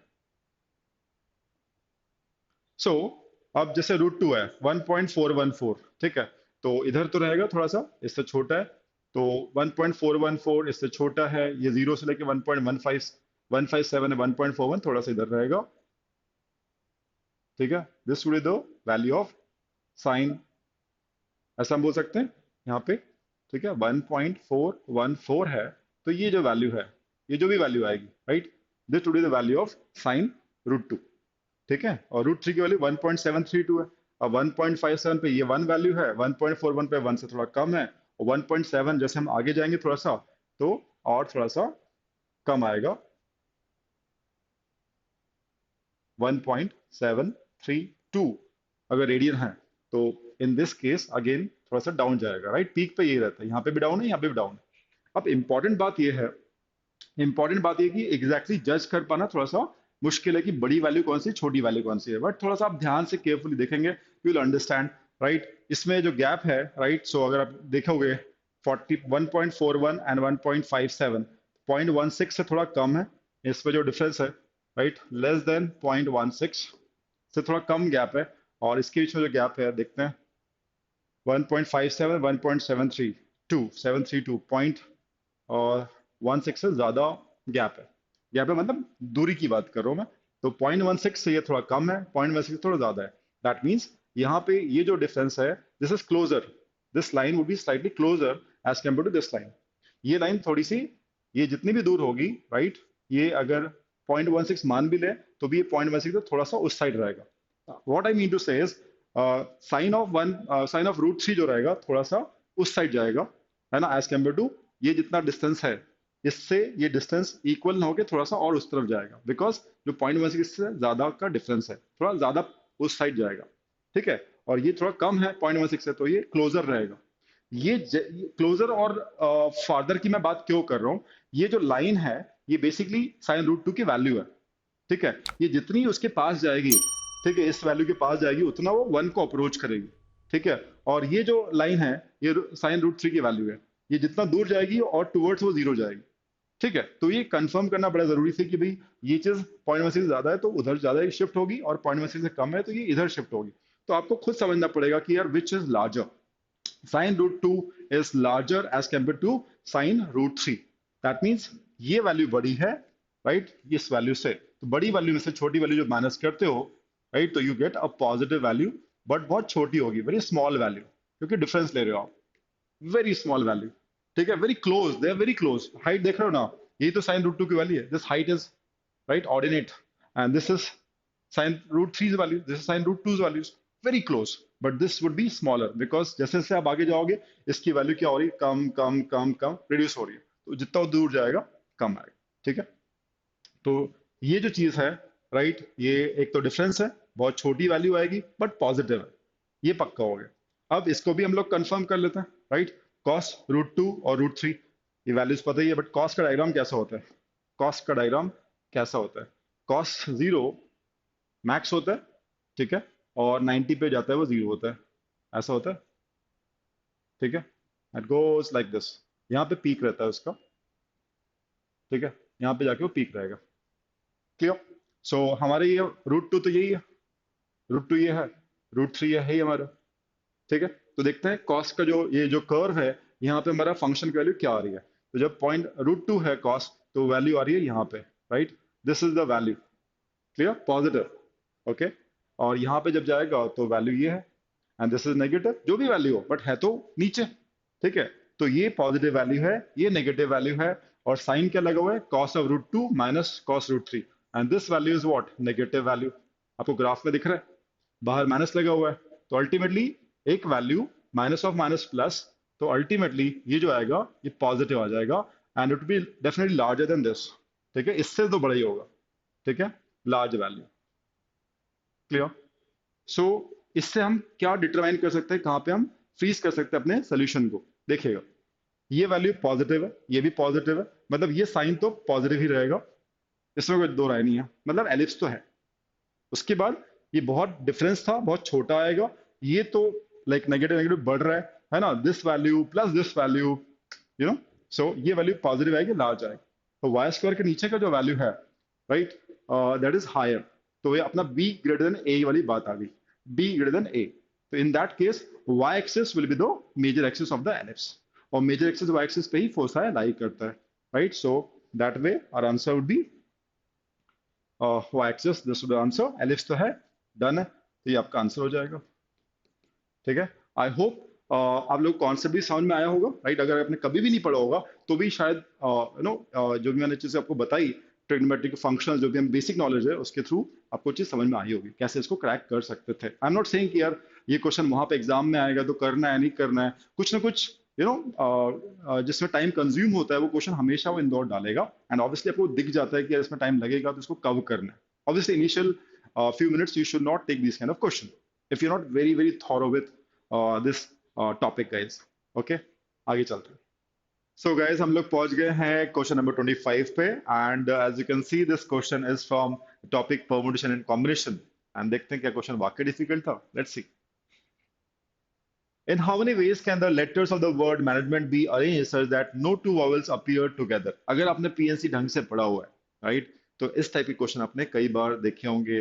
There are few boys and few girls, arrange them in such a way that no two girls should come together or no two boys should come together, right? Linear में, सर्कुलर में ऐसा क्वेश्चन जरूर देखा होगा, आई am very sure about it. तो ये question अलग नहीं था, उसी टाइप का क्वेश्चन था। No two vowels appear together, boys girls को चेंज करके कॉन्सोनेंट्स और वॉवल आ गए। हालांकि बॉयज गर्ल्स हैं तो ऑब्वियसली सब डिस्टिंक्ट होता है, यहाँ पे कुछ वॉवल्स आइडेंटिकल है, कुछ कॉन्सोनेंट्स भी आइडेंटिकल है, तो that was a catch here, and let's see how to crack in this situation. कैसे क्रैक करेंगे, राइट। सो हम लोग एक काम करते हैं, कॉन्सोनेंट्स को अलग रखते हैं, कॉन्सोनेंट्स एंड वॉवल्स को सेपरेट आउट करके देखते हैं, ठीक है। सो लेट्स सी, लिस्ट बना लेते हैं। मैनेजमेंट, एम कॉन्सोनेंट, एम, ए, एन, ए, जी, ई, फिर एम यहाँ आ गया, एम ई, एन यहीं पे रहेगा और टी भी यहीं पे रहेगा, okay. So as you can see vowels a जो है दो बार आ रहा है, ई भी दो बार आ रहा है, राइट। टोटल हमारे पास फोर वॉवल्स हैं और सिक्स कॉन्सोनेंट्स हैं। कॉन्सोनेंट्स के अंदर भी एम आइडेंटिकल है, एन भी आइडेंटिकल, ठीक है। हमसे कहा कि भी सबको अरेंज करो, बट वॉवल साथ में नहीं आना चाहिए। इसका तरीका जो होता है, राइट, वो आप लोगों को पता होगा, आपने अगर पढ़ा हुआ है। हम ये वॉवल्स के बीच में स्पेसेस जो होती है, यहाँ पे हम वॉवल्स को पुट अप करना चाहते हैं, राइट। जहाँ गैप बना रहा हूँ यहाँ पे हम वॉवल्स को रखना चाहेंगे, तो कभी भी वॉवल साथ में नहीं आएंगे। एक स्पेस, दूसरा, तीसरा, चौथा, पांचवा, छठा, सातवां, तो टोटल सेवन स्पेसेस हैं। यहाँ पे आप कहीं पे भी इन सेवन में से किसी भी चार जगह पे इनको रखोगे तो they will never come together, that is what we want. Approach भी यही होगी, ठीक है। स्टेप बाय स्टेप करते हैं, let's do step by step. सबसे पहला काम होगा M N G M N T, consonants को आपस में अरेंज करना, ठीक है। कितने हैं टोटल कॉन्सोनेंट्स, सिक्स है, तो उनको आपस में अरेंज करना है, तो six P six that is six factorial. यहाँ करते चलते हैं, सिक्स फैक्टोरियल वेज में वो अरेंज होंगे, बट उसमें एक कैच है कि वो आइडेंटिकल भी है, एम और एन। तो एम आइडेंटिकल है तो उसको हम कॉम्पेंसेट करने के लिए, उन केसेस को रिड्यूस करने के लिए हम टू फैक्टोरियल से डिवाइड करते हैं। You must be knowing this. N identical है, दो बार आ रहे हैं, तो टू फैक्टोरियल से हम डिवाइड करेंगे, ठीक है, to adjust the surplus superfluous cases, ठीक है। इससे हमारे सारे केसेस सुपरफ्लुअस एडजस्ट हो जाते हैं, right. So this is first thing that you to do, correct. उसके बाद जो सेवन पोजीशन बची हैं, इसमें से आपको सेलेक्ट करनी पड़ेगी ये चार, जैसे चार वॉवल्स हैं आपको रखना है, तो इन सात जगहों में से कौन सी चार जगह पे आप रखना चाहते हो उन वॉवल्स को, चार वॉवल्स को। To select in how many ways you can select four positions out of seven, तो आप करोगे सेवन में से आप सिलेक्ट करोगे चार पोजीशंस। इतने इतने वेज में आप पोजीशन सिलेक्ट कर सकते हो जहाँ पे आपको वॉवल्स को पुट अप करना है, ठीक है भाई। तो आपने चार पुट अप कर ली, मतलब पोजीशन सिलेक्ट कर ली, चार पोजीशन आपके पास आ गई, ठीक है। इतने वेज आपके सिलेक्शंस के हैं। अब कोई सी भी चार पोजीशंस होंगी, उस पर आपके चार वॉवल्स हैं, उनको उसमें अरेंज करना है ना, शफल भी हो सकता है। तो फोर पी फोर करोगे या फोर फैक्टोरियल बोल दो, ठीक है। इनको अरेंज करने के उन पोजीशन पे, सिलेक्टेड पोजीशन पे इनको अरेंज करने के फोर फैक्टोरियल वेज होंगे, but again they same thing, इनको भी सुपरफ्लुअस केसेस को हमें एडजस्ट करना पड़ेगा। कैसे करेंगे, ए दो बार आ रहा है, टू फैक्टोरियल से डिवाइड, और ई भी दो बार आ रहा है तो टू फैक्टोरियल से divide, and this would give you the solution, this will give the answer. इसको सॉल्व करके देखते हैं क्या वैल्यू आ रही है। तो six factorial is 720, 2 cross 2 would be 4, right? And 7c4 तो आप ऐसे लिख सकते हो 7 factorial divide by 4 factorial into 3 factorial लिख सकते हो। ऊपर 4 फैक्टोरियल ऑलरेडी है, तो एक 4 फैक्टोरियल कैंसिल ही हो जाएगा और ये 2 क्रॉस 2 वुड बी 4। ठीक है, एक फैक्टोरियल तो कैंसिल हो रहा है सीधे सीधे। ओके, एंड ये 720 कैंसिल होगा, राइट, 4 से, तो ये आपका आ जाएगा 180। 3 फैक्टोरियल की वैल्यू होती है 6, राइट। 180 को आप 6 से काटोगे, राइट, तो ये आपका 30 आ जाएगा। ओके, एंड देखते हैं यहाँ पे 7 फैक्टोरियल इंटू 30 इंटू 4 क्या वैल्यू हमको प्रोवाइड कर रहे हैं। Let's find it out, and that would give the answer 30। यहाँ लिख देता है 30 into what, 7 factorial, 7 into 6 into 5 into एक 4 होगा जो कैंसिल हो जाएगा, तो इसको हटा देते हैं 4 को। 3 2, राइट, 1 इज नॉट रिक्वायर्ड, तो ये आपको आंसर देना चाहिए। ठीक है guys, so let's see, this is 30, right, this is also 30। ठीक है, and this is what, 3 to 6 7 जा 42। ठीक है, तो 900 आ रहा है आपका इंटू व्हाट 42। तो 9 टू जा 18 हो गया, 0 0 तो रह गई, 9 टू जा 18 और 36 37, that should be the answer. Options दिए, C option, right, cool. Hey guys, so हम लोग आ चुके हैं लास्ट सेट ऑफ क्वेश्चंस की तरफ, right, that is logic based DI, right. और यहाँ पे डीआई जैसा कुछ नहीं है, आपको देख पा रहे हो, कोई चार्ट नहीं है, कोई टेबल नहीं है, कोई ग्राफ नहीं है, but it is a conditional based logical puzzle, right. तो इसको कैसे क्रैक करना है आप समझिएगा, राइट, और इतना डिफिकल्ट नहीं था। कई सारे स्टूडेंट्स की स्ट्रैटेजी का पार्ट होता है कि यार एलआर का क्वेश्चन, डीआई का क्वेश्चन हम करें या नहीं करें। खैर, that is a different story all together, right, that is a part of strategy, right. अगर हमें करना है एलआरडीए के सेट या एलआर का सेट, तो कब करना है, कब नहीं करना है, स्टार्ट में करें, एंड में करें, लास्ट 10 मिनट्स में करें, that's a different ball game altogether. So we might discuss it sometimes in another video, but अभी हम इस क्वेश्चन को सॉल्व करते हैं और देखते हैं कि कितना आईडीडी टाइम लगना चाहिए था अगर हम अच्छे से सेट को समझ पा रहे हैं तो, राइट। सो एक बार रीड करते हैं, आप भी रीड कीजिएगा, पॉज करके इसको आप खुद भी सॉल्व करके देख सकते हैं, and later on you can find out कि यार क्या आपसे बना, नहीं बना, कितने सही हुए, कितने गलत हुए, right. Interesting set, let's see. DI तो इसको नहीं बोलेंगे, राइट, बट डेटा अरेंजमेंट बोल सकते हो उसको आप। सो नई वैरायटी एकदम लेकर आए हैं, इस टाइप से उन्होंने कभी नहीं पूछा है। पिछले 4 साल का रिकॉर्ड देखोगे तो 19 18, इनफैक्ट 18 19 20 21 सब कुछ ना कुछ टेबल चार्ट्स था, डेटा था। यहाँ पे ऐसा टेबल नहीं बना हुआ है, राइट। सो देखते हैं क्या क्वेश्चन था। सो इट सेज, रीड करते हैं इस क्वेश्चन को, अच्छा क्वेश्चन है। Showroom is open on all 7 days of the week throughout the year, throughout the year. ठीक है, सातों दिन खुला रहता है throughout the year, throughout the year, कोई छुट्टी नहीं है। There are 5 employees, Alex, Baba, Kathy, Dilip and Ethan, who works in the showroom. उनको हम एबीसीडी मान लेते हैं इजी करने के लिए। Every day except Sunday 2 employees are required, while on Sunday 3 employees need to work. I repeat, every day except Sunday 2 employees are required, while on Sunday 3 employees need to work. That means जो weekdays हैं वहाँ पे 2 exactly employees चाहिए और Sunday को 3 चाहिए, right? Every employee work for 3 days in a week. Some additional information is also provided. हर एक बंदे को 3 दिन काम करना है पूरे वीक में।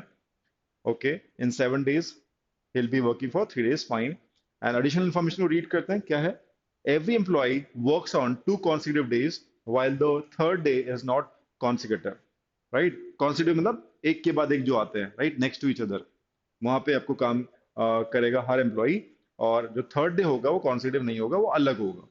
ठीक है, Alex and Dilip work together on Tuesday and Wednesday while the other working days differ for them. Okay, Alex और दिलीप साथ में काम करते हैं मंगल और बुध को, बट जो उनका थर्ड डे रहेगा वो सेम नहीं रहेगा, अलग रहना चाहिए। उसके बाद neither Bhabha nor Kathy, B और सी हम मान के चल रहे हैं, Bhabha Kathy works with Alex on any day. Baba ने और कैथी ने एलेक्स के साथ कभी काम नहीं किया किसी भी दिन। लास्ट पॉइंट है, कैथी डज नॉट वर्क इधर ऑन सैटरडे और ऑन मंडे। जो कैथी को हम सी बुला रहे हैं, राइट, तो शी डिड नॉट वर्क इधर ऑन सैटरडे और मंडे, मतलब 2 दिन इनका, ये 2 दिन तो पक्का ऑफ था ही था। ठीक है, अब फिर क्वेश्चन चालू हो गए। इसके बाद number of days Baba and Kathy work together in a week as, week मतलब 7 days, है ना। मंडे टू संडे लो या कुछ भी लो, और थ्रू आउट द ईयर ध्यान रखना, क्योंकि ये कोई गैप नहीं है, कोई छुट्टियां नहीं है, राइट, कंटिन्यूअसली वो बात चल रही है। तो वही एक चीज थी, एंड इसको मैं एक ब्लैंक शीट पे अपन सॉल्व करते हैं। डेटा आपने अच्छे से पढ़ लिया होगा, पॉज करके भी आप देख सकते हो और खुद भी सॉल्व करोगे तो मजा आएगा। एक बार I draw it like this. Monday से स्टार्ट करते हैं अपना week, right? Let's say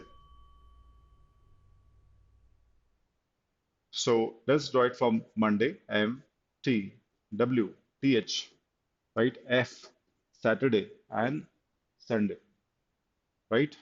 So it is A, B, C, D and E, right? So उन बंदों के नाम हमने ABC रख दिए, फर्स्ट इनिशियल।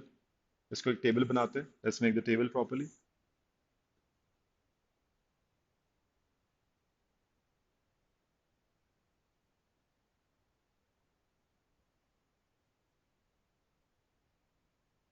ओके, जो जो कंडीशन उसने बोली है वहां से हम स्टार्ट करते हैं, राइट?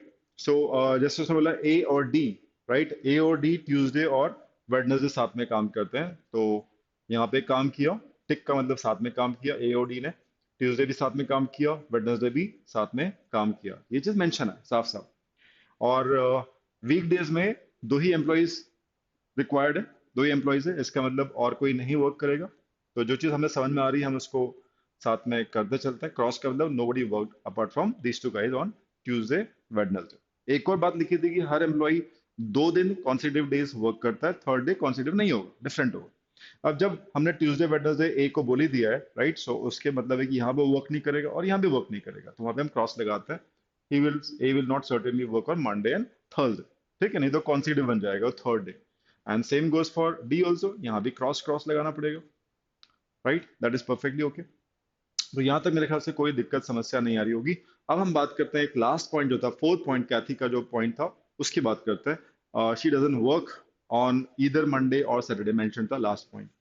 तो दोनों ही दिन उनका ऑफ करना पड़ेगा। सो यहाँ पे उसके हिसाब से हम चलते हैं, मंडे उनका ऑफ है, सैटरडे उनका ऑफ है। Clear?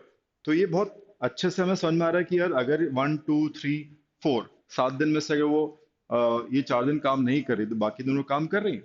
3 days every employee is working on 3 days and consecutive का स्पेस हमको मिल रहा है, कॉन्सिक्यूटिव यहाँ पे हो गया और ये एक अलग हो गया। This perfectly okay, right? और इसके आगे चलें तो मंडे हमें दिख पा रहा है, राइट? क्रॉस क्रॉस क्रॉस दो ही लोग बचे हुए हैं और हर दिन अगर वो वीकडे है तो 2 लोग काम करना चाहिए, तो ये भी हमने टिक कर दिया, ये भी टिक कर दिया, इसमें भी कोई इशू नहीं है। ठीक है। और एक और चीज बोली थी कि भाई बी और सी दोनों ही अलेक्स के साथ किसी भी दिन काम नहीं करती हैं। तो जैसे मुझे दिख पा रहा है कि यार यहाँ पे कैथी ने काम किया है तो एलेक्स ने नहीं किया होगा, ठीक है? यहाँ भी कैथी ने काम किया तो एलेक्स ने नहीं किया होगा, ये भी क्लियर है। तो एलेक्स के 2 दिन हमारे हो ही चुके थे, एक दिन बचा हुआ है, बाय डिफॉल्ट वहीं जाएगा, राइट? और एक और चीज थी कि जो बी और सी दोनों ही एलेक्स के साथ काम नहीं करेंगे, बट एलेक्स अगर यहाँ पे काम कर रहा है तो ये वाला ऑटोमेटिकली क्रॉस हो जाता है। B will also not work with A, that is also mention. अब आप देख सकते हैं यहाँ पे टिक है, 2 क्रॉस है, यहाँ पे एक स्पेस बची है, एक यहाँ पे बची हुई है, right? So how to go about it? A और डी के बारे में भी कुछ कहा गया है ना? ए और डी ट्यूसडे और वेडनेसडे साथ में काम करते हैं, बट उनका जो थर्ड डे होता है वो साथ में नहीं होना चाहिए।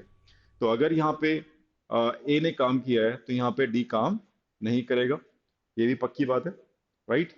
सो वी आर लेफ्ट विथ, अगर सैटरडे को आप बहुत ध्यान से देखोगे, if you look at Saturday very carefully, तो यहाँ पे एक बंदा काम कर रहा है, ये 3 नहीं कर रहे हैं, तो ये पक्का करेगा करेगा, यहाँ तक कोई डाउट नहीं है, right? So now we are left with just few more things that has to be field.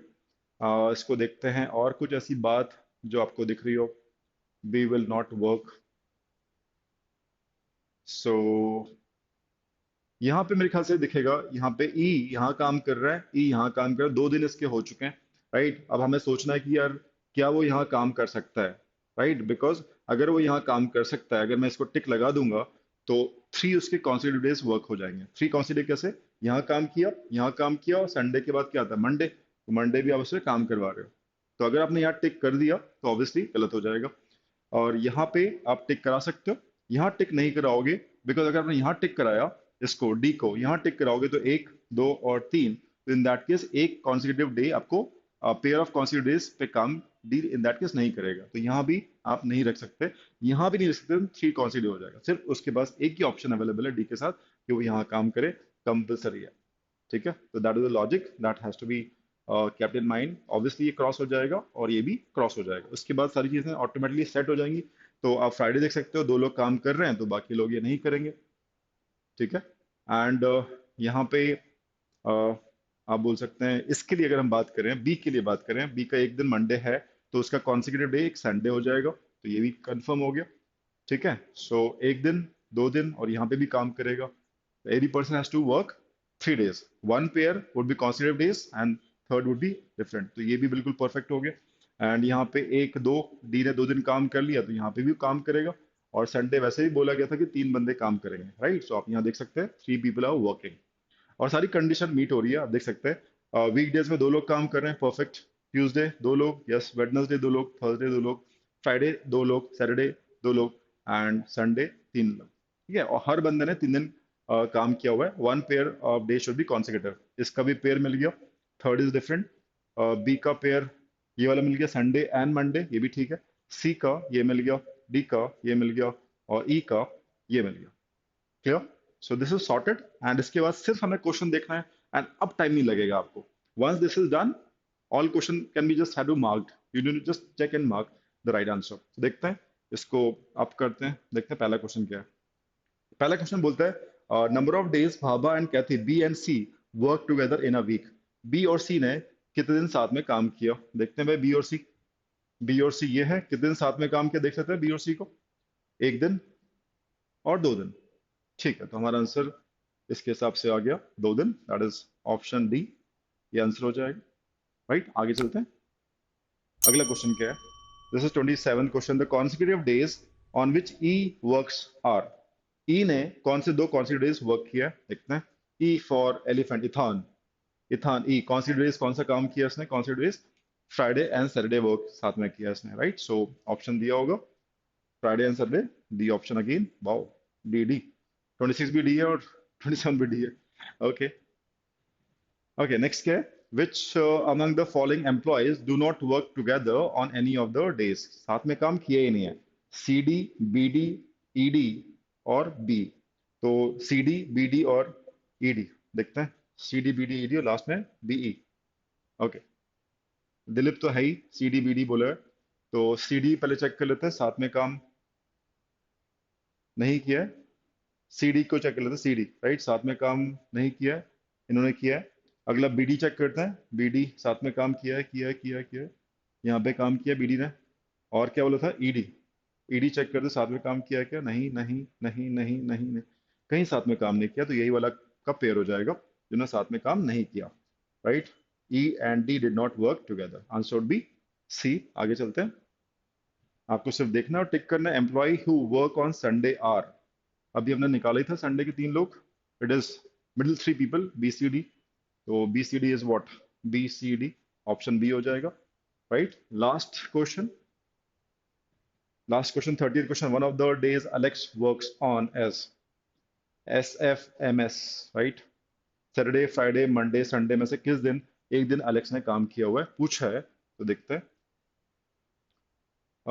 Alex the first person, right, Saturday काम किया हुआ है उसने, राइट, सैटरडे काम किया हुआ है, Saturday is worked, Saturday option में है, चेक करें, Saturday is in the option, right, right. Definitely Friday, Monday, Sunday off होना चाहिए अलेक्स का, देख लेते हैं। Friday, Sunday, Sunday, Monday, Friday of होना चाहिए, Sunday off, Monday of, Friday of, right. Obviously Saturday उसने वर्क किया, परफेक्ट। तो ये हमारे आंसर्स हो गए। तो कहने का मतलब कि 5 से 8 मिनट आपको लगे सोचने में, पढ़ने में, और सेट को पूरा प्रॉपरली फिल करने में, जो ग्रिड था पूरा प्रॉपरली फिल कर लिया, राइट। उसके बाद क्वेश्चन, 5 क्वेश्चन को सॉल्व करने में टाइम नहीं लगा, right. So this was L R set, you can से। इसको डीआई तो आप क्या बोलोगे, राइट। इसमें नॉर्मली डेटा होता है डीआई को, जो हम बोलते हैं, and is like conditional logical reasoning set puzzle, ऐसा बोल सकते हो, ठीक है। So it was not difficult, right. अगर आपकी थॉरो प्रैक्टिस है इस टाइप के सेट्स करने की, तो you should have definitely pick this up, right. और अगर आपको मैथ्स फोबिया है तो कहीं ना कहीं आपको डीआई पे, लॉजिक पे, you have to know get the marks from this particular set. एक सेट हमेशा आता है इंदौर में, तो आपकी तैयारी तगड़ी होनी चाहिए कि यार 5 क्वेश्चन सही हो जाते हैं तो ऑब्वियसली 20 मार्क्स आपको मिल जाते हैं, जो कि आधा कट ऑफ था last year, right. 43 was the total cut off, and किसी ने अगर 10 मिनट में क्रैक कर दिया होगा, 20 मार्क्स आ गए होंगे, तो ऑब्वियसली बस 5-6 क्वेश्चन उसको और करने थे कट ऑफ के लिए। I am just telling you a thing, right? तो it depends person to person की उसकी स्टडी क्या है। मैथ्स में अगर वो बहुत होशियार है, बहुत चैंपियन टाइप का, तो he'll go for the maths first, and time बचता है लास्ट में 10 मिनट्स, तो he can attempt it, LR to exceed his overall marks, उसको बढ़ाना है तो उसके लिए LR सेट बहुत कारगर हो सकता है।